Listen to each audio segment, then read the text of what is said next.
Bote na balandi nyonso lokombe RDC epenge Fofana eza o abino na lobi keno naza na droit ya kobondela bino kosenga bino lolenge bosala bango bosala penga plus surtout na minute naza orfele papa akei so bino ne botikali ba papa nanga mais sengo nanga eza nini papa alakisinga nzela alakisi ba tata mwasi alakisi ba oncle alakisi ba noko banoko nde oza na diaspora ba oncle moto oza na province Fofana epenge atikali orfele po mwana kolo lopango akei so bino nde botikali nanga yango omoni na ye na lokombe RDC tam tam RDC naza na esengo na anosaki bino depuis lobi na koyambela bino moko oyo aza na parti ya Jean-Marc Kabound na baba na bino ke so olingo tala o na kolobela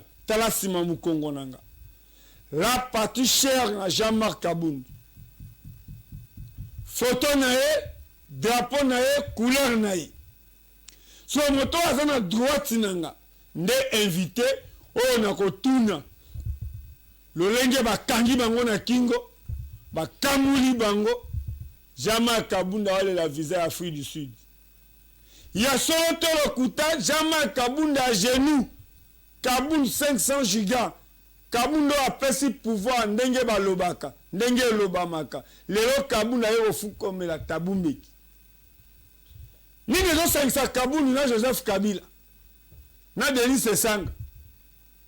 Kabound o Moïse Katumbi nyokole na boloko. Lelo Kabound a zo ko fuka la Moïse Katumbi. Ya solo tolo kuta tokoyeba.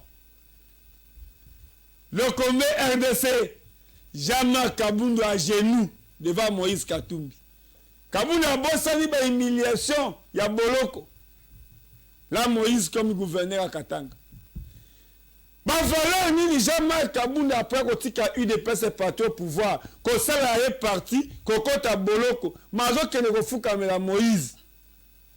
Ah oui. Le la télévision et la radio T.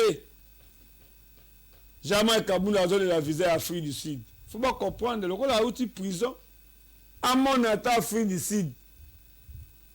Est-ce que Kabound a mérité de faire la penda Moïse Katumbi? Ndena lobina luka moto ya ko limbole la biso qui concerne Jean-Marc Kabound. Et on a luka excellence Eliezer Tambwe. Eliezer Tambwe comme mon akolo lupang comme député, tout le monde savait qui est Fofana et Peigne. Ce n'est pas dit qu'il y a comme un ministre qui défend Eliezer. Non. Comme Fofana est gardien du temple, le long de Eliezer se retrouve ministre. Fofana est à sali vidéo, n'est-ce pas, c'est la journée Moko. C'est ça la 87 000 cas. Merci. Nous avons partagé ma vidéo. Nous avons liké. Mon amboka, mbote. Mbote Fofana, mbote. Na groupe nyonso technique ya tokomi wapi nazane sengo ya koleka lelo na chaîne na yo et puis kolobela makambo etali République démocratique du Congo na pesi mbote na bazwami na este ya République na bitumba oyo ba imposer biso injustement. Je pensais que même na introduction na yo au lieu loba makambo ba visa au lieu loba makambo ya ba Katumbi ba Kabila na kanisa yike kokota kolobela ta makambo ya est ke ndenge nini bandeko na biso balali kuna ndenge nini bazo vivre bon si le temps que bino intérêt na bino ezala rapport na peuple té voilà pourquoi bino bolobela ka ba individu obandi mbala moko na kolobela ba individu sans que olobela intérêt oyo Kabound zo bundela parce que d'entrée de jeu yo lobie ke Kabound ake ko fukamela Kabila ko fukamela Katumbi mais ndeko Fofana.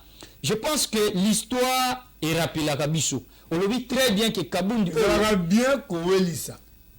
Mais qu'on ait ça pour ça, on a dit que nous avons présenté Combo, on a na TV, moto azolo bela, mamba Jean-Marc Kabound, Combo na inani. Aussi présenté qu'il a déjà, il faut la bande la licence. Combo na outi. Bon, Combo na nga isa. Soda du dieu na mais justement, et tout le monde le sait que non, bah il me souba bien quand naza dauphin honorable Jean-Marc Kabund Kabund. Finalité. Non, mais on prépare les dauphins. Les dauphins, ils ont raté qu'au coup, il faut bon préparer les dauphins. Étienne Tshisekedi avait préparé Jean-Marc Kabund lorsqu'il était encore en vie. Et voilà pourquoi il avait présenté Kabund comme un héros vivant. Et aujourd'hui, Kabund, ils sont en train de préparer ce dauphin. Et bien, on a une moutona liboso na yo. Et comme on a parce que nous sommes des Africains, comme on a grâce belle, azali moko ya malingomba ya politique alliance pour le changement. Oye kambami na mona mboka Jean-Marc Kabund Kabund nde lelo na telemi liboso na pona kolobela makambo ya Congo. Lelo procès Constant Mutamba. Mutamba se retrouve depuis ba condamné jusqu'à aujourd'hui. Place à ça ba kongomani ba éviter. Yo attaque elenge. Elo koni logique koloba lolengo moni procès ya Constant Mutamba ndenge bandi na ndenge sukisi na ndenge bato ya mayele. Bazon lobela dossier Constant Mutamba. Malobese pas na. Merci beaucoup Ndeko Fofana. Je pense que apparemment kozanga te ki toza l'église. Moi j'ai fait la politique, je suis politicien. De deux naza ya opposition. Je ne suis pas de l'union sacrée. Donc même vie na yo soko za muto union sacrée, soko za journaliste, soko za nani avi na yo na ngai ko tambola ndenge moko te. Ça voudrait dire que ndenge yo zo mona makambo eza ndenge moko te ngana zo. Voilà, siko na ye na makambo tali procès ya Constant Mutamba. Constant Mutamba mwana tango botami na kati ya ndaku ozokola Ndeko Fofana il faut za na matoi ya koyoka. Tango baene ba oyo basimbi yo balakisi yo ndenge nini batambola tio tamboli okomi ko kende classe tio silisi ba luki musala udo luki musala ozwi baene wana okutaki bango nde bapesa kanzela simba awa ko simba te nelo ko ezangaki Constant Mutamba. Pourquoi je le dis? Tango Constant Mutamba vina ye nano mobimba oyo asali ya politique alikaki yango na FCC. Est-ce que ngana to d'accord nango? Constant Mutamba na maetali komba ya IDPS totikala komona epai Constant Mutamba bundate. Ça c'est de un. Aujourd'hui quand Constant Mutamba se permet d'abord ya kokende na tombe ya Etienne Tshisekedi. En tout cas, Bisoba et Tobunda Bitumba Etienne Tshisekedi totali tolobi, mais justement on est où? Quand on permet aujourd'hui à un kabiliste d'aller visiter Etienne Tshisekedi wa Molumba, on muto akufi même ko kufa baboya et bembe Etienne Tshisekedi ya na mboka oyo Constant Mutamba zalaki na PPRD azoli ya bambongo banomaki ye na baposte.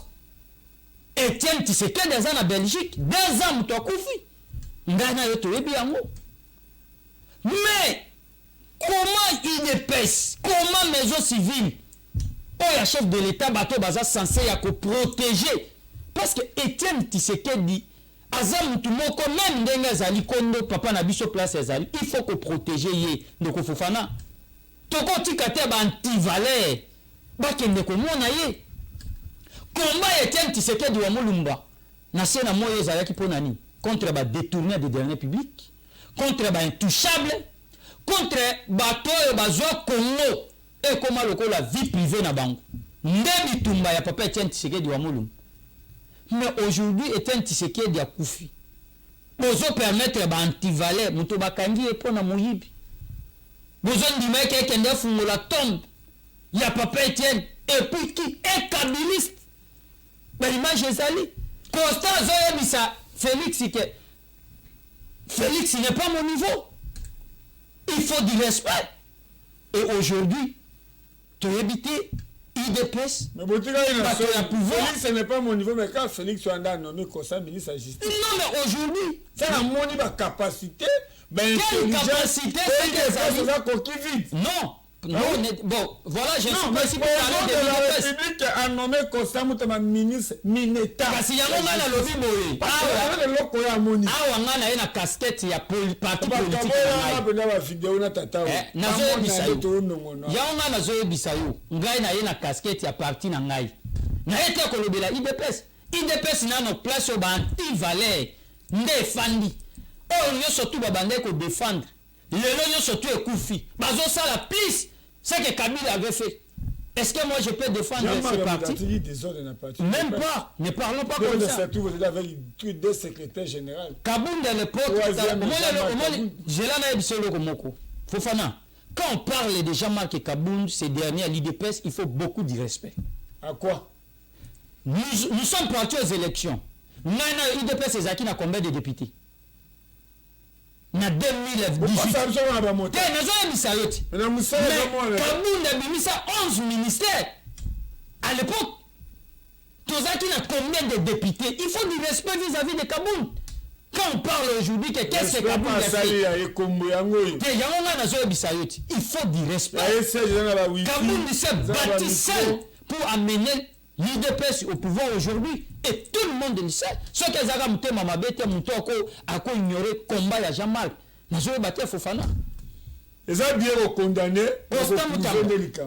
Kosa Moutamba et Lissoumu parce que PPD se trouve aujourd'hui na nomination. Mais nous avons besoin de Kosangana, na Kabila, na Katumbi, na Boy. On a déjà Lissoumu. Yo na lobby Boy. Yo zo permettre un kabiliste. Akende komona tombe ya Etienne Tshisekedi. Moïse Katumbi. Na tuni yo boye te, na tuni yo boye. Répondre na ngai de Fofana. Non, répondre. Oui, nazo misa peuple congolais.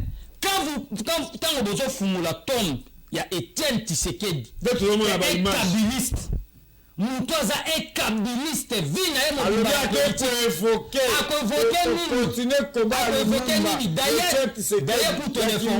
D'ailleurs pour ton information, Ndenge Akendaki abiminde na malédiction plus. Qui prouve? Etienne Tshisekedi yanga na condamné. Akendaki akanisi ki akozwa mwa mawawana ke Etienne Tshisekedi aloba liloba. Etienne Tshisekedi alobi ndeke ba condamné. Idée a comme un char de combat na mutuka blindé. Non mais c'est que Moutamba en train de faire, vous et moi, na mboko eza normal bakoti que la été. Nuisance sonore, oh ye Moutamba tango komaki ministre. Abandaki ko kangela ngo batu. Akangaki baba lobi soki na weki makelele bo, soki ba église. Vous savez que ces jeunes akende plus loin. Nana yoto yebi Moutamba komi ko tambisa ba pasteur na ministère, il faut ba identifier ba église mususu il faut ba non mais maintenant ba toza la qualité à cause la pasteur pour que à l'époque l'église méthodiste c'est pour ça la pasteur, il faut ça la pastorale. Non mais la théologie mais c'est quoi même pratique. Oh yo telemeli. Makelele. Bato il faut bala la pongi. Yo dit que ba voisin nyoso Moutamba bazaki na problème. Bala asana ke pana nani? Il faut retourner. Autorisation. Non. Pendant une Balabala mobimba Moutamba kangi. Circulation exacte. Et en plein centre-ville de Kinshasa, on autorise ça parce que c'est Moutamba. Jamais Kabound dans la prison, tout le monde est parti na yebazo bomisa ville là wa marche ba nini. Kasi yango wana tango bino tango bozo compa. Non, la droit ya manifestation est garanti par la constitution. Mais nuisance sonore, on ndenge Moutamba bandaki ko lobeza contre loi. On bande ko sala. Bandako tango ba mégaphone na ba. Siko yango na pe la ligne na tuna yo boy. Ngo tuna nga mituna ta. Nazo lingala yebisa ba peuple congolais, bato bazolo ba biloba loba, nazo mona na ba Facebook et tout ça bazo koma. Maintenant Moutamba aux arrêts. Tout le monde a nos peuples oyo bazolo ba ke Moutamba zana batu. Ba bimana balabala ba revendiquer droit que il faut ba libérer Moutamba. Tout le monde a bango. Parce que Kabound a fait il y a marche bandim koni. Marche zam koni. Ba image soutien na tuni yo boy. Pourquoi la ministre place yo biso toyebaka ke un leader de place tokoyeba Kabound ba na char de combat. Kabound yo mona ki cortège ezaki Kabound te te mutuka et ya ki soki même ba joie condamnation mais Moutamba alekisaki Moutamba kangisaki nzela kangisi batu et en tant que l'état il faut assurer sécurité à batu. Merci. Jamais Kabound azolela vous avez fait d'ici des années. Vous pouvez expliquer biso Kabound a télémela Moïse. Oh aboya Moïse na rassemblement. Non mais Fofana il faut pas continuer. Il faut pas qu'on continue. Non écoute Fofana écoute. Il faut pas qu'on continue continue le peuple nanzela ya mabeko bala. Ngalo nde tozaboye. Vous avez des grands rôles à jouer comme des journalistes.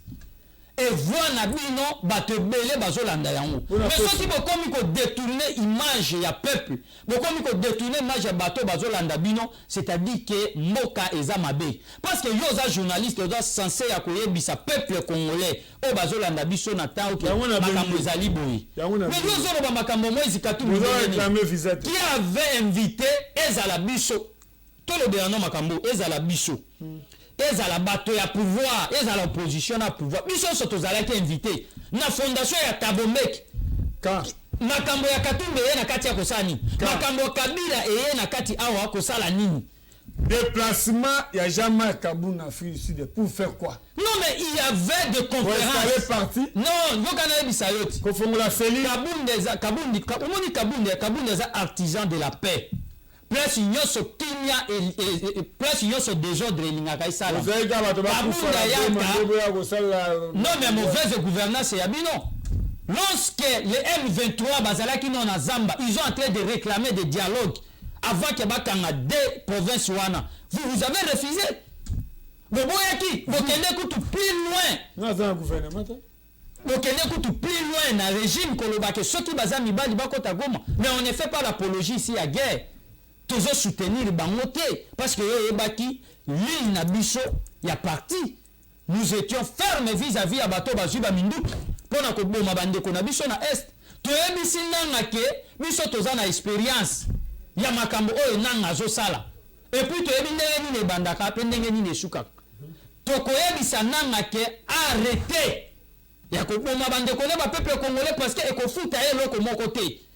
Aujourd'hui bato oyo bakufi nanga kofuta bango nini ou bien gouvernement congolais ba repesa bango nini même si nous organisons des dialogues est-ce que bato na ba ozonga na vie non et biso to telemela kinanga kabile lobaki ngo na RFA lobby soki naza même na numéro ya téléphone ya nanga na kobenga na yebise ti doit arrêter et puis lobaki ngo avec décision que na koyebisa nanga ti doit arrêter ya koboma bandeko no peuple congolais.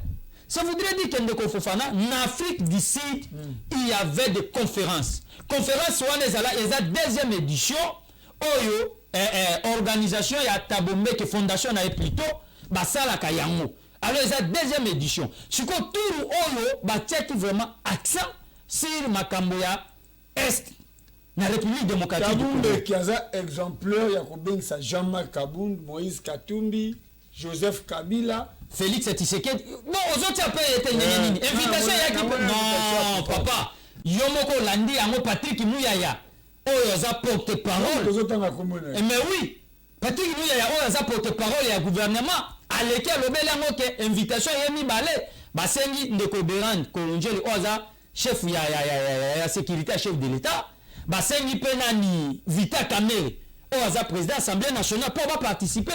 Patrick Muyaya abima lobeke bambambe le gouvernement bakokende na biloko wana te bango baboyaki. Ça voudrait dire que invitation bino na wolingwa mboka ba inviter papa boyi yo mwana lobi okekelo bani na lobi ya papa nani ba inviter bon mwana zanani yo mo bi pouvoir bon pouvoir ndeza papa pouvoir etambo en opposition et bon aussi donc pouvoir ndeza papa opposition za mukolo ya pouvoir il faut pas le baba biloko opposition za mwana musala ya pouvoir atali sa pouvoir ke awa libulu na lobi boye de fana awa boyi yambinga ipo na talisa yo makambo ezoleka okotikela nga tante na lo ametikela nga ngonga na lobate yonga na ebisi yo ke pouvoir oyo eza pouvoir yo kisi biso soni eza nyonso oyo lelo tozo vivre ndeko Fofana parce que il y a l'absence de l'État et qui dirige l'État c'est le régime actuel.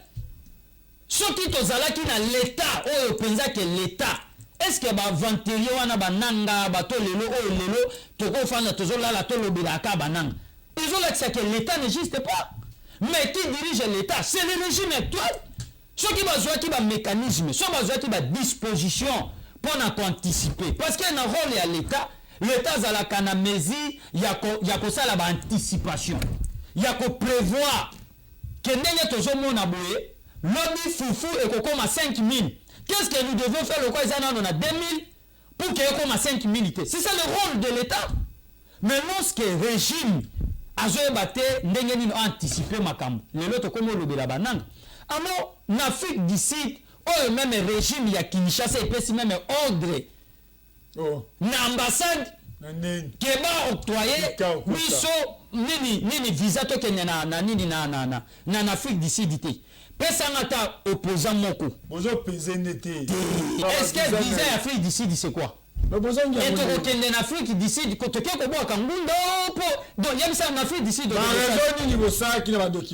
nous allons déposer les documents bons et difformes c'est qui prévoit la loi pour ambassade apprécier non mais vas-y à l'ambassade nous avons des lettres que l'ambassade est une émission que c'est impossible vas-y à l'ambassade mais justement pourquoi c'est possible bon papa na yebiso na relation na nini na organisation ba état au moins ba octroi ya ba visa ezalaka état souverain donc et dépendaka na état moi bokota na ba question ko tout na ye pourquoi bobo non parce que les a problème de souveraineté non souveraineté ni ko lo ba ke non au moins mutokolo akolinga auta Congo Brazzaville aya na Congo na RDC na ambassade ya RDC na bonanini ba boy ko pesa ye visa pourquoi ba ko mona ke muto soki akoti na mboka na biso ya Congo akoti a désordre aza muto trouble wana eza siko question ya souveraineté moi ke bokota na détail boko motuna ke pourquoi bo pesa biso visa ezate parce que eza problème de souveraineté et yango wana biso to dénoncer parce que Kabound il a fait beaucoup de voyages en Afrique du Sud. Kabound a Kimbalabele. Alors qui ne sait pas qu'aujourd'hui, mais qui ne sait pas que les lots de pouvoir actuel na régime d'Afrique du Sud, basé en bonne relation, ils partagent des mêmes visions diplomatiques. Donc, présence na biso kuna toyebite soki bakanisaki tolinga tokende kosani. Or nous étions partis pour parler à ce qui concerne la paix dans notre pays. C'est fondation ana ebengaki ezaki na biso na bato pouvoir na ba pays surtout ya baita wana babengi pe ba président o baza en fonction na Kabila na lobi babengi Kabila non mais kasi ya wana babengi Moïse Katumbi babengi Sesanga babengi Frank Diongo babengi Jacques-Claude Vemba ozotanga te point kasi yango non kasi yango na lobi boy 500 giga pona bino ba giga sili te na tuni yo boy pona bino ya Moïse na zo comprendre te ndeko mutu oyo a organisaki nini wana ezaki tabombeki tanga komba tabombeki ozotanga komba Katumbi na Kabila ba ko sani to baza ba concernant o ba kozana na kati ya conférence kasi yango wana siko Katumbi ya ko sani kende akokuta na banani non mais ayebi que eza conférence akokuta na ba différents chefs d'état et puis na ba opposants ya Congo parce que dossier eza awa eza ke ezalaki il faut ba lobela mutu na mutu contribuer na mayele na ye qu'est-ce que nous devons mettre en place pour que makambo na est et si là ne fondation tabombeki ya lobino biloko na toko solo lango te sans RDC il y a des acteurs majeurs na RDC il faut ba ya ba lobela makambo wana ba pesa mayele na bango sinon te balingaki basala ngo na absence ya RDC ils étaient ancien président ya Afrique du Sud ancien président oyoka mboka na ye efunda ye tomboka na ye e akiza ye ke ba sud africain ba kufi na kombo na ye mais Kabila bozo kende kufana na ye sika moko Kabila lelo azaki ancien président o jamais Kabunda so opposant na ye Kabila oyo aboya Tshisekedi akundama mais lelo jamais Kabunda quel intérêt ya comme opposant ya okideo usana Kabila na Moïse Katumbi na pe na tout quand même na tout na pe même question Kabila nani Mutamba oyo afina ete nani Félix Tshisekedi oyo lelo za président de la République Mutamba oyo azaki na même régime na Kabila akei kotala tombo ya Etienne Tshisekedi azali na poste nini siko azalaki soki membre d'administration ba nomaye siko même Kabila wana lelo bon j'ai dit ici Fofana naye awate naza porte-parole Kabila ti l'affaire de Kabila il faut demander PPRD tout ça moi je ça na mbote kuna donner papa yo na ko na photo na fili siko bino na droit bozosani na droit bozosani na droit bo négocier na banane le régime de Kinshasa négocie en droit bazana banane apparemment besoin na boto te na tuni yo na doa bozo négocier na ba AFC et M23 eza bananga na tuni eza bananga te yebisa ngai eza bananga te siko bino bozo kende ko négocier et en même temps bozo kosa ba peuple o bazo landa biso te bato wana baza bandoki toko fanda na bango te mais en même temps Fofana bino bozo kende ko na doa bozo sala non mais le régime ne peut pas nous prendre comme des simples journalistes. Le régime ne peut pas commencer à tromper le peuple. Parce que ndenge bozo ma population na régime oyo apparemment bozo linga suke peuple congolais aye ba sous vérité a vie na été. Alobi jamais Kabound a sala voiture na ye mesimité. Est-ce que Kabound aza opposant? Mais non mais Kabound est Kabound ndenga azo vivre. Non mais Kabound est opposant, tout le monde le sait. Non, na tuni oboyi. Est-ce qu'il y a la photo Fofana tokota na babiloko wana ti. Bato azo pesa avec confiance te parce que non. Nani wazo pesa confiance. Nani wazo pesa confiance. Quel peuple que tu parles? Quel peuple que tu parles?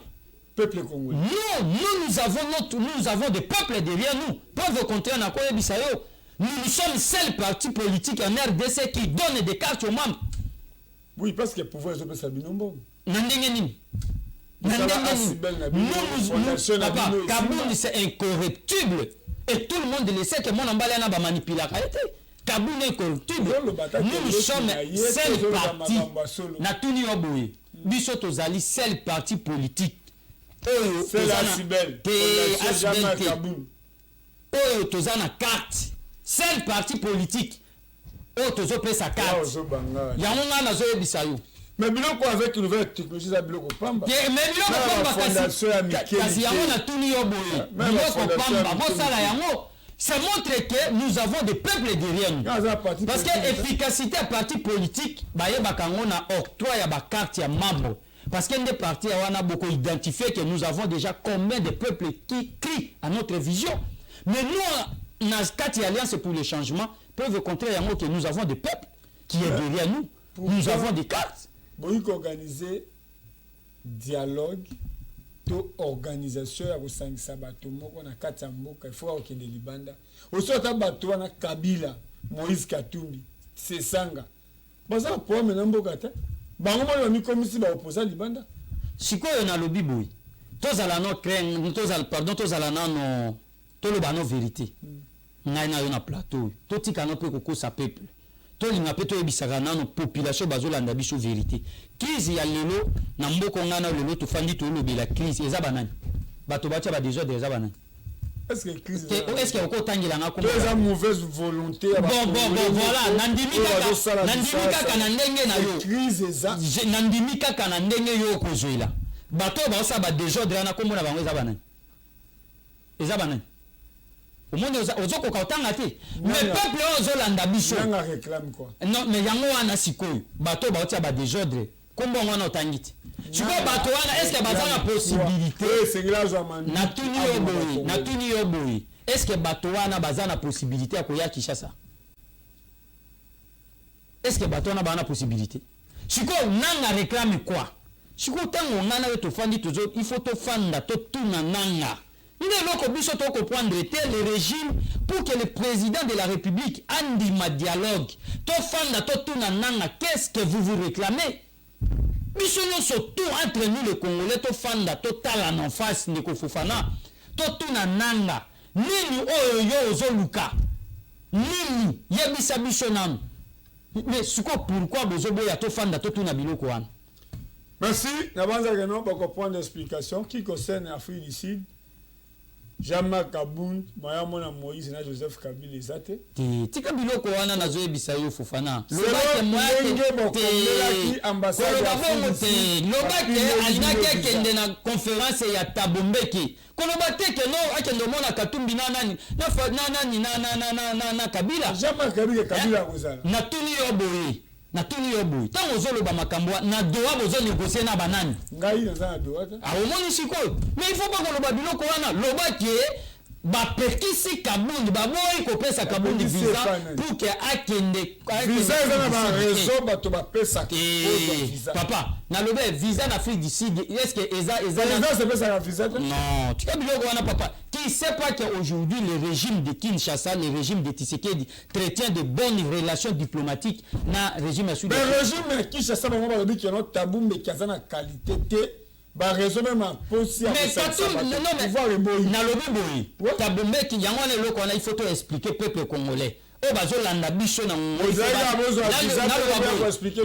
nalingi siko na expliquer peuple congolais parce que interprétation ya régime non interprétation ya régime eza balingi bakosa bato siko nga nazolinga na yebisa peuple congolais o bazolanda biso problème ya Afrique du Sud ezaki problème ya dialogue te biso nyonso tout bato batangi bayebeni une conférence ezalaka mutu moko te aorganizaki dialogue na Afrique du Sud ne invité ba congolais ba kende ko dialoguer non ezaki conférence ke batuni mituna yo zomona ndenge nini yo ndeko Fofana oleke lobi ke talabo ozongi fandi ona ki lobi talabo ozongi fandi après boziba pepo bozongi ezalaki dialogue te dialogue ngonane organisaki yango ezaki conférence siko tango bozo kosa peuple ça voudrait dire que bilone bato bozana besoin que kimé kota na mboko ti parce que ba voyo surtout oyo bozaika bato bakufa na lobi bana bazanga batata ba mama mais siko il faut boyebisa nde biloko wana régime que régime ezilaki ke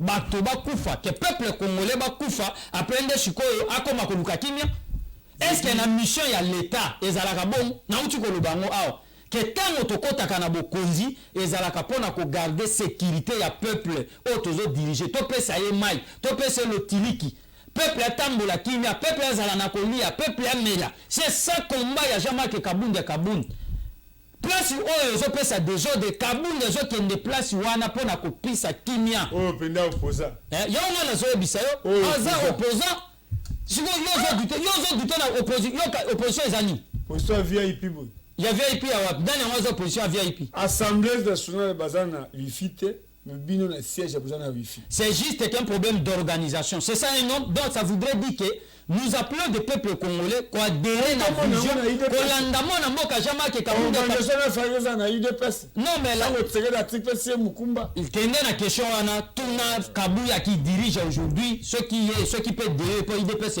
comment ceux qui mi balé. Tuna entre bango bibale benga bango tuna bango ke mais Kabundi na parti politique nae azana wifi bino bozana ngotende nini eza problème organisation ezo la que Kabundi le reso qui to pesi e bokonzi ndeko Fofana vision wana azana ngo de vision pardon à transformer l'homme congolais soko ke na ba parmi ba projet nae il parle de la transformation de l'homme congolais il parle de la refondation de l'État. Ozomona babiloko wana neza vision oyo biso ngai na yo tokoki ko évangéliser batu pour que baya kokota na vision ya Jean-Marc Kabundi est-il que lokola il y a des régimes succédés batikali kopesa peuple biloko wana te et nous restons avec un homme Nazolo Babou Fofana seul Kabundi qui va redonner naissance na peuple congolais on est surtout babane cause parce que mais oui mais je te dis parce que Jean-Marc Kabundi Fofana Fofana Kabundi c'est tout ce qui nous reste dans notre pays. Jean-Marc Kabundi c'est tout donc notre Kabundi tout ce que nous avons. Tout ce que nous avons, c'est Jean-Marc Kabundi. Donc c'est quelqu'un donc tout ce que Etienne Tshisekedi nous a légué. Tout ce qu'il nous a laissé, c'est Kaboun. Alors c'est quelqu'un où il faut tous zalanaye, tous vision wana et comme atina peuple oya souka que voici un homme ou ceux qui doivent adhérer na vision naye. A commis na bokomi ici parce que le peuple qui donne le pouvoir, c'est le peuple aussi qui s'actionne. Alors ceux qui va pesi Kabundi bokonzi. Le lot que Kabundi a commis na sommet à République. Il va donner ça. Wifi wana kokoma na bandaku na yo moko. Le wifi ce n'est pas un problème. C'est juste que nous avons des dirigeants de Fofana oh bazana posate ya kosunga peuple. Nous avons des dirigeants oh bazolingate eloko lokwa wifi ngana yo to salela ngo ba discussion apo. Ebi ke na mboka ba payata ngo ba yo kabiso. Bazolo ba ke Congolais donc peuple moko za plus pauvre vrai que tout le peuple... C'est un droit, informer aussi c'est un droit. Je pense que non, qui concerne jamais Kabound, toko kanga texte wana, toko kanga page wana. Mais na moni question moko yi a. Attaque lunge mutasala ka ba recherche. Rôle ya journal officiel. C'est ça rôle net des dictionnaire ba bomba ka tout na kati. Justement. République démocratique du Congo. Si quelqu'un il a besoin d'archives à Kassavubu, il a besoin d'archives Moko Boye, il a le droit d'aller dans le journal officiel ko lende ko lukelo ko wana. Mais essentiel aussi bato ba animateur au bazo tia ba journal officiel, bazala aussi bato tango ba yé ba animé.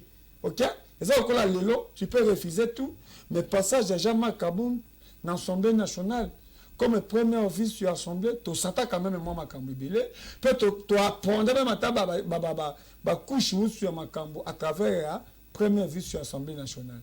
Nakoya ko comme na place on a silito na autonom en Italie assemblée. Lelo anima moi to baza ko animer journal officiel. Babi Kolongwaya Guy Mwanja Vita où se trouve aujourd'hui VPM la défense journal officiel et silence et radio. Bato ba yebi ata journal officiel place des athées. Mais rôle ya DG o azo futama o azana mituka o azo bénéficier salaire na ba agent journal officiel même na télévision boy ko ya communiquer biso rôle ya journal officiel et ça bato faut ba yeba journal officiel les animes. Merci beaucoup Ndeko Fofana, je pense que je suis membre au Nazaki na journal officiel. Ça tombe très bien parce que aux face na moto travail qui na journal officiel malgré mauvaise foi il y a des dirigeants lorsque vous appartenez à un parti politique on vous considère comme ennemi, on vous considère que aux ana yo moto il faut pas encore travailler na bango na société. Alors on était allé plus loin pour na ko bengana na musala parce que j'avais écrit na mona mboka Jean-Marc Kabound, j'ai des biloko yo surtout ya journal officiel na ko la chomé ba carte de service tout ça na za na ngwa ya makambo tali journal officiel. Donc je viens fraîchement dans le journal officiel. Bayaki ko bengana nga na 2022 je pense. Va quitter hein. Mais justement, voilà, ne place nga na bande ko travailler. Ah bon? Nazaki na journal officiel, j'ai eu même un numéro matricule là-bas jusqu'à aujourd'hui, on a tout pris et puis j'ai travaillé là-bas tant au kaka na clean na vision ya Kabound directement à l'époque où DG Guy Mwendavita azalaki place wana ou le loza ministre de la défense, il m'avait révoqué du travail. Pourquoi? Parce que j'avais écrit justement, justement, c'est que je dis, il me suit là où il est, et puis tout le monde est journal officiel. Non, j'ai des documents, moi je peux pas m'attirer. Nazana carte awa ya journal officiel. Justement, Nazola Kisayo, Tala Yango, j'ai des cartes de journal officiel ici. Ça tombe bien de Koufouffana Randingo le Bic TV. Justement, il faut que... Voilà. Ça tombe très bien. Yango, Ogo la Kisango. Ah oui, télévision et radio T. Yango, c'est-à-dire, Adaï Pena Moko na journal officiel. Tout le monde comment on a une présidence de la République. Yewana.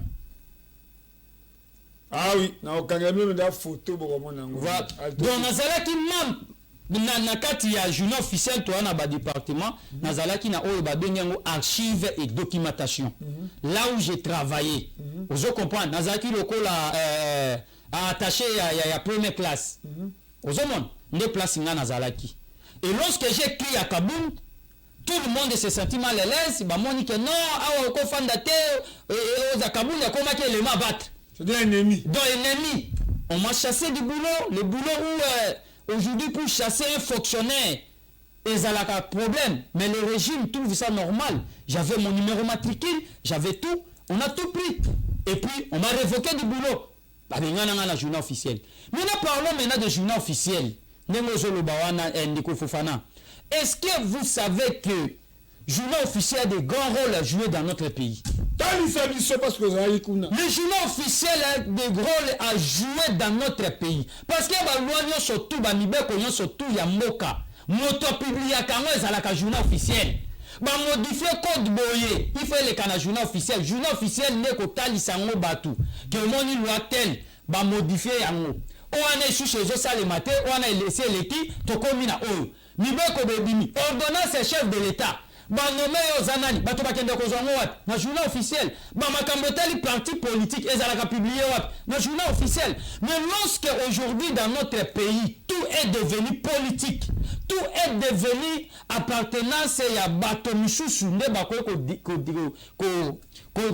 définir comment bato bakoki kotambola. Et voilà aujourd'hui le journal officiel. Là où il est aujourd'hui. Plus de communication, on parle plus de ça, on ne sait pas qu'est-ce qui se passe là-bas. Et donc, mon côté, pourquoi? Parce qu'il y a des volontés manifestes des gens. Aux yeux, soit Mundimi Église, soit vous avez des relations avec le président de la République, on te prend, on te met au sommet.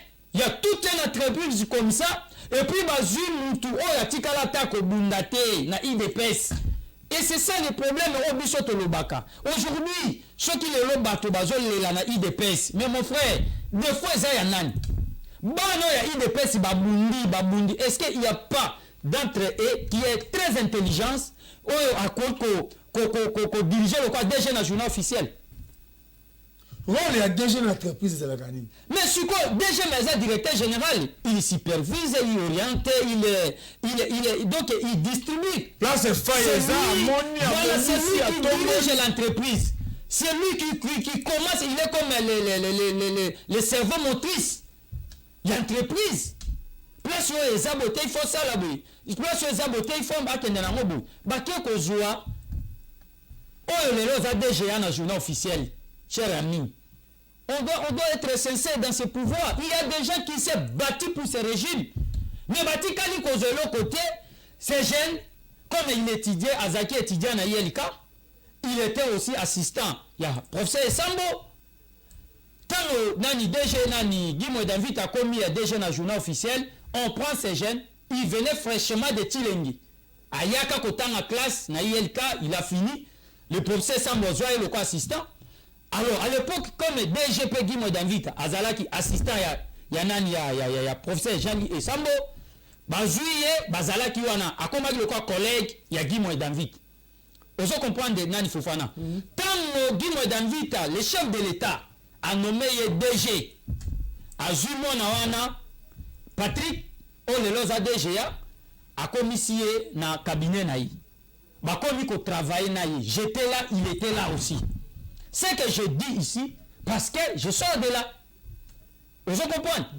Bazouye, Azalaki Wana, comme dans le cabinet, il y a DG sortant, Guimo Danvita. Après, Guimo Danvita Kokende, Bazouye Monanamba Moba, comme c'est DGA. Mais c'est quoi les moutons? Les entreprises. Entreprises, elles ont la canaba, naba crisis. Il faut attacher.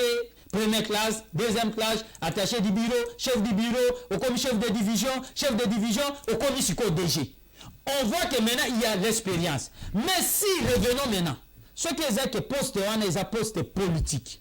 Est-ce qu'à l'IDPS, il n'y a pas de gens qui ont intelligence? Parce que pouvoir, c'est le pouvoir de l'IDPS. Les gens qui avaient bâti, les gens qui avaient tout donné, les gens qui considèrent l'IDPS que tout ce qu'ils avaient, que l'IDPS, ce qui est commis à pouvoir, les a vus dans le. Mais aujourd'hui, tous les jeunes hommes là, Bazo Fanda, Moussala et Zalité. Moussala et Zalité. Patrimoine. Moussala et Zalité. On prend ces jeunes, on place au botia qui est ce qui est chef du bureau. Et qu'on quitte.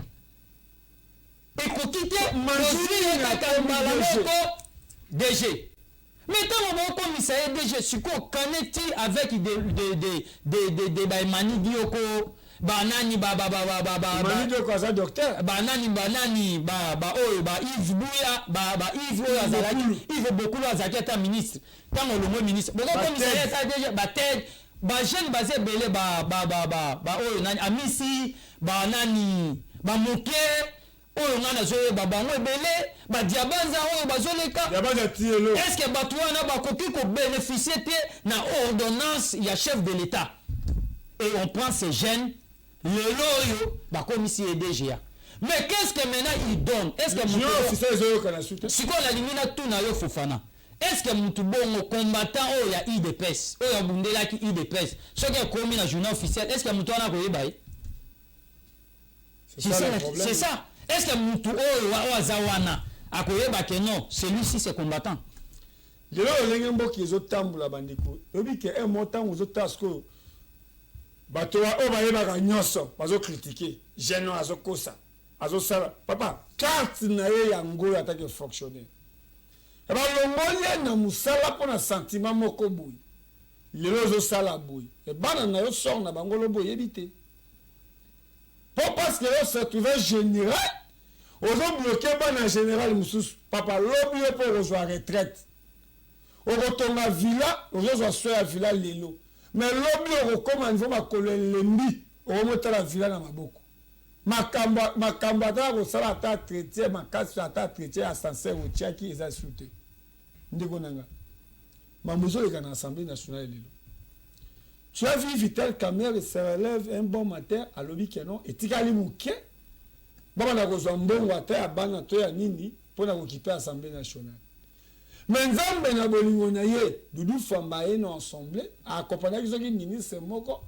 mazwi parole azongisi sikoyo flash esengeli badepute national bureau bafélicité ministre ya finance parce que jusque là aza na nyongo ya badepute te badepute babeti maboko so totuni mutuna na président na bureau na Doudou Famba na nazokosa nani lelo badepute baza na vacances parlementaires badepute bazosigné pétition ya kokweyisa président na bureau na ye aussi parmi mpe na sénat aussi mpo badepute nalobaki année ya réclamation lelo badepute balobi pétition ezotoka yo yambi yango te.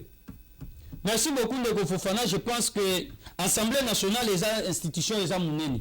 L'Assemblée nationale a des rôles à jouer dans notre pays et un rôle moko très important. C'est la deuxième institution de la République. Makambo zo le kanabako banyo surtout avant qu'il signe il faut le kawapi l'Assemblée nationale.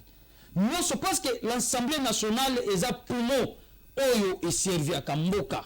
Parce que bazawa na pona kotala, ko surveiller chef de l'État, ko surveiller ba ministre, ko surveiller ba DG, ko landela bango parce que ils étaient élus, ils sont les délégués du peuple. Comme le peuple moi que voit na ye et comme à place wana ezate, alors on avait estimé que il faut ba représenter na bango. O ba koki ko porter ba problème na bango. Et yo kanaka auprès ya bakonzi nde bayaki kotia système ya ba député national pona ko voter bango bazwa ka ba makambo pep bakende ko lubango na musique parce que on sait que à partir ya wana ba ministre bakoyoka ba DG bakoyoka président de la République akoyoka et puis bakoyoka ni peuple azolinga. Mais maintenant le problème est-ce que Ndeko Fofana question penga pe na lingina tout na assemblée nationale. Est-ce que il y a un problème, il y a Vital Kamerhe ou bien Babiloko OEP Kamerhe, je sais un gouvernement, ils ont payé ça. Parce qu'aujourd'hui aussi, récolter des pétitions contre Kamerhe, c'est bien bon. Kamerhe peut partir. Est-ce que le même problème est qu'on continue? Mais pourquoi avec IPP Mbosso et Jean-Marc Kaboul, les députés vont réclamer, vont déranger le bureau? Mais avec Kamerhe, les députés réclament jusqu'à aujourd'hui problème à soins de santé, problème même à prime na bango, problème même à fonctionnement, il y a bureau, même assemblée, les autres assemblées à Sony, Wi-Fi, dans l'assemblée de la raté. Même c'est jamais Kaboul, tu te rappelles? Dans l'assemblée nationale, député à un modem naï. Mais dans le temps de Covid, assemblée à Somba, un modem, à Kabola, bureau, et 500 députés, tu te rappelles, un modem à Minénébou. Mais comment l'Assemblée a s'organiser pour côté sa Wi-Fi dans l'Assemblée nationale? Même dans le Sénat Wi-Fi, exact? Non, mais il y a un droit. Non, mais oui, c'est droit. Il y a un droit. De Kofofana. Ce qui est exact, la rémunération au Étali, les députés et Yaka, pour la suivi na bango. Mais on doit demander à Kamerhe que moi, parce que moi aussi, je me rappelle que Kamerhe aussi joue moko à l'oba on a hémicycle que toujours en a même ba papier. Mais Doudou Famba on a assemblée mais maintenant qui nyongo ata $1 te kasi yango na siko na zotuna yo eza théâtre eza voilà siko question wana nde yango na biso so totuna côté yo Kamere azo accuser gouvernement côté gouvernement bazoloba ke biso ndenge tozaboye totikali kozala ta na nyongo na bino la place wana te. Je te rappelle nous sommes devant des dirigeants qui sont incapables de s'assumer. Na ba responsabilité na bango. Mais c'est ça. Et nous surtout oyo kende na ba régime ezaka ka faute ya bato misusu. Oyo yete. Mais siko peuple bozoti ayo peuple siko retourna nani. Yo muto za censé que porter voix ya peuple. Ozolo ba yote. Batuli dudu forma bino nazata na likuta moko te. Ya bino. Et assemblée de Timabo. Kamere zolo ba ke tozo zanga même papier. Mais si quoi peine à limina le bailo comme Fofana. Si nous avons aussi besoin de la paix dans notre pays, est-ce que Ezaka Kalelo Oyo Koti Oyote, il faut que nous l'aille. Le logo il subo ça la pétition. En tout cas, le régime à un certain moment donné, il faut péter aux al. Est-ce que toujours zala to linimbo kaya conseil? Non mais non, nazo bayango. Nazo dressé na bango bato ya régime ya to pouvoir o lelo na ba député wana o lelo bazo récolter ba sienti na bango po ba ko isa Kamere. Est-ce que il ne peut pas voir l'état ya mboka lelo ezawa assemblée wana linga ke fan de la makambo o ezo le kana est fan de la mpenza ezo pelisa miso ke il faut to silisa eloko ba député wana o yeba ko mapé ko signer pétition contre Kamere ba linga ki pe ba ya na makambo est bango tout ba fandi parce qu'aujourd'hui mboka eza attaqué Ndeko Fofana. Toko zate to zana ba théâtre bango ba osala awa pour ko faire partie Kamere mususu aya mais Ndeko Fofana mboka eza agressé. Voilà notre combat. Ce qui ne le pas qui s'habille sur visa to ken en Afrique d'ici to le bela ke mboka eza attaqué te. Bozo boya to zo visa et en même temps côté bozo signer ba pétition. C'est quoi ton dimelana? Merci, je pense que ça va bien qu'on en avion mais comment moi le ba kenon serrer votre ceinture atterrissage. Qui c'est sa capitale, ville de Gombe. Aux affaires, il y a comment depuis Zaïre. Le gouvernement central, le ministre de la Finance, n'a pas ni communicateur. Mais s'il y a des valeurs, ce qui va te passer au bas, maïzon n'ingana, maïzon n'ingana. Il est là Doudou Famba. À Bimissi Moussol. Gouvernement central a s'impliqué dans le Tali Banzela et Tali provincial. Yo Oriko Lobani n'attaque citoyen congolais. Là, il n'y a pas de sentiment, il n'y a pas de couleur politique. Justement, Nani Ndeko Fofana, Mboka eza ya kokufa. Mboka eza ya kokufa. Est-ce que vous imaginez dans centre-ville Ndeko Fofana, bozo sala bozo bongisa nzela, okangi banzela nyonso tout. Na ngonga moko zo salela mo. Tango Ndeko Bumba akota ki lokwa gouverneur Ndeko Fofana. Tolongolaka ba sentiment, tolongolaka ba makambo. Tozwaka muto azana oyo aza akoki pona place oyo ifozala. Ozolanda ngai. Jet nani Ndeko Bumba banda kota na centre ville oyo ya Kinshasa comme gouverneur. Biso tolobaki ete oyo élection ya Bumba oyo ekobimisa biso eloko te. Tolongaka ba biloko ya sentiment kozwaka mutu ko présenter ye Kabu ya zwaki Ndeko Bumba awa abandi kotambula na ye partout kola kisaye batu nyonso akene tie pa mama na biso nani mama Marthe ke yengi na député provincial si kasi atambusa ki ye vote eza secret akende plus loin après ça ba député provincial mutuka batu na ye ke mbongo wana ojango wapi mais tango muto azopesa ba mituka po voter ye Ndeko Fofana bozo zela salani. Fa lugazo nsamonga mitu. Voilà. Et conséquence na ngozo zo ngadi kwa nani? Biso ba peuple. Parce que mbongo na ye oyo futaki, oyo pesaki pour que koma place ya zali. Il faut ça nini? Azongisa nano na libenga na ye. Aprendre à kotala bino, mais tala lelo conséquence. On fait sortir l'argent de nos zoloba. Na gouvernement central ba pesi gouvernement provincial gouvernement tozomona te Bumba musala donc akangi nzela partout musala ngo pezo avancer te kote pe bosa musala ngo ezat ozana mutuka motambo ezat moto nzela kotambola ezate siko finalement toko vivre ndenge nini pe to ça mboka ata promesse mo na miso bazo sa solution mais justement Parce que bateau va diriger il vient d'où? Donc on ne sait pas. Est-ce qu'il y a un problème? Il y a mentalité, il y a un problème, il y a d'hommes congolais, ou bien il y a un honorable Jean-Marc Kabound Lubakango, il faut la refondation de l'État, il faut la réforme dans l'institution. Les députés, basés en vacances parlementaires, Kinshasa a 59 députés élus sur 24 communes à Kinshasa. Mais député tout le monde attaque Azolo Bela Kinshasa. Basés en vacances parlementaires. Et puis il y a une pétition. Et puis il y a une pétition. Fofana. Nous avons un collègue Nani Steve Mulumba. Oh, aussi ça n'a eu même promotion. Il est aussi député, Aza Elina, député provincial na Lemba. Mais je me demande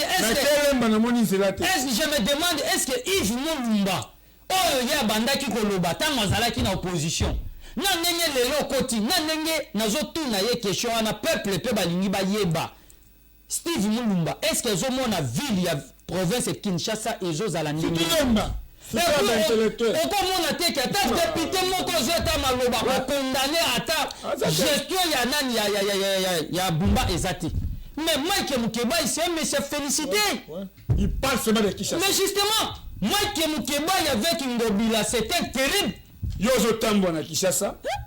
Il faut féliciter Bilenge au batimu la ba niveau. Hôtel modèle bazo timo la ba carnivore na biso yebi ke ba milangi ba sachet ba salité ba nyei ba nini na bakati.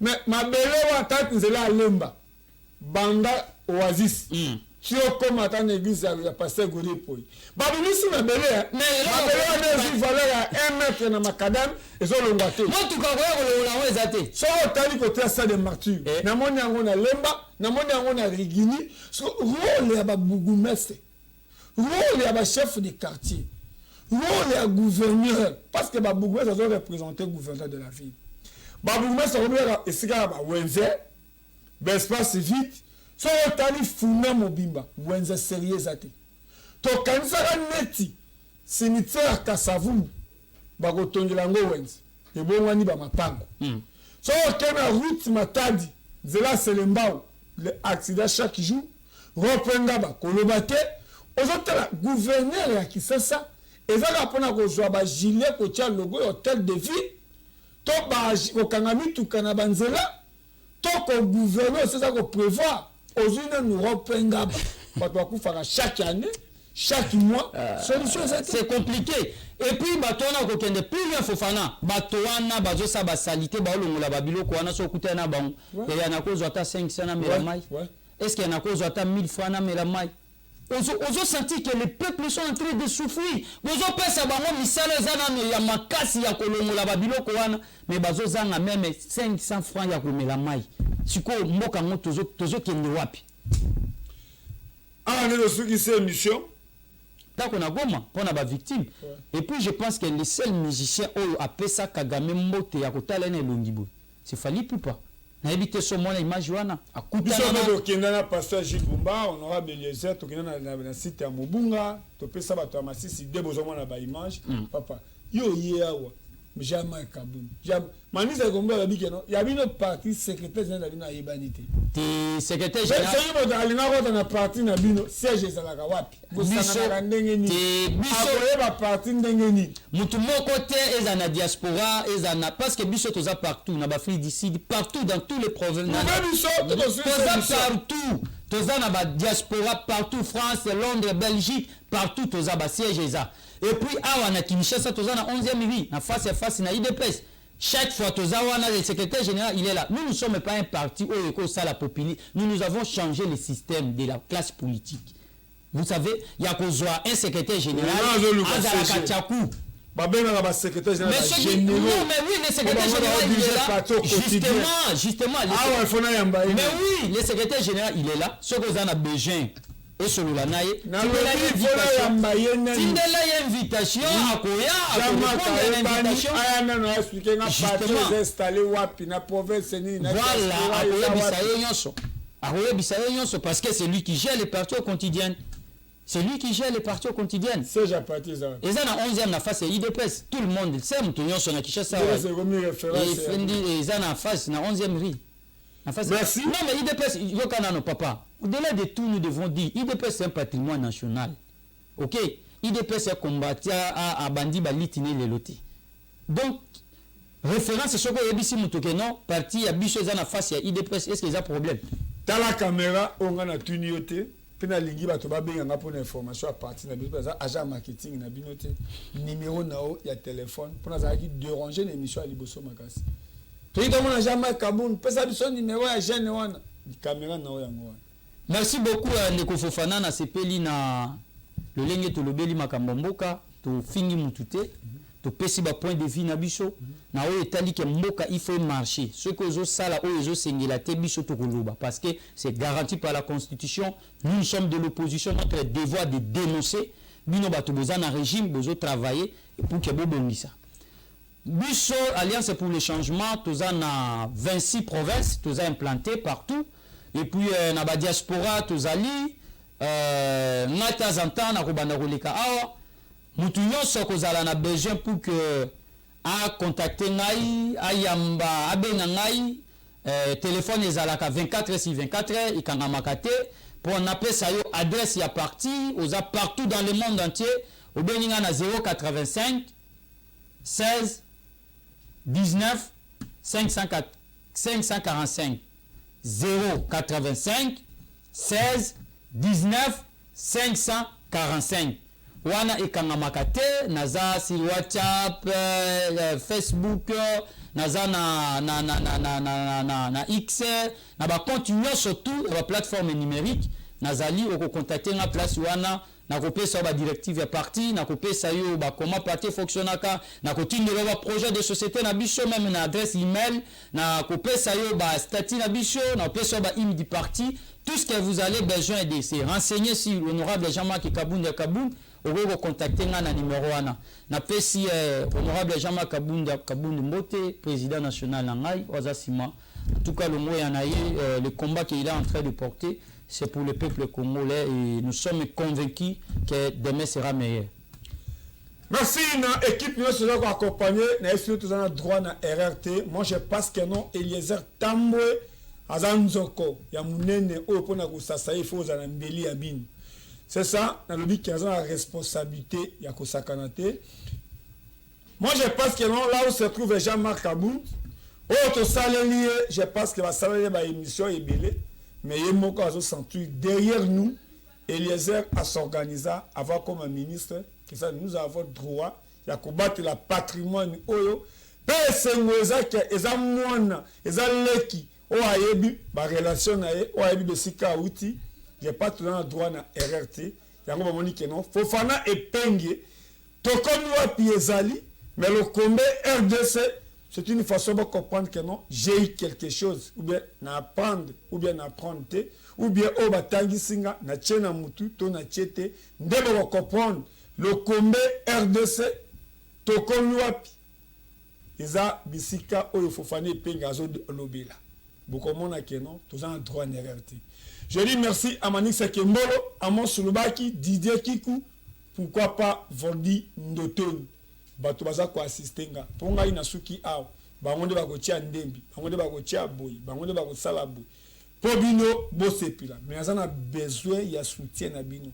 Na nito comme na 120 000, 150 000, ça va m'aider. Ça montre que oui, nazo travail. Pour bino de bozo pe sanga force. Bino de boye ba keno alati mabe. Akati sukite tango bobengaka tango bocritikaka et senga ke Manisa Kembolo albananga keno otelemi mabe otelemi boy sala boy pour ba critika ki boy. Cela je dis merci à pasteur Félix sur ma partie Angleterre, pourquoi pas Fisi Londola et Bichilix à partir à Bandal pour baloba keno ki ko sene ko lata ko tungisa mutute to kozela ministère pour to lata te pona kozi panzoto papa mbala biso de yanzela. Merci.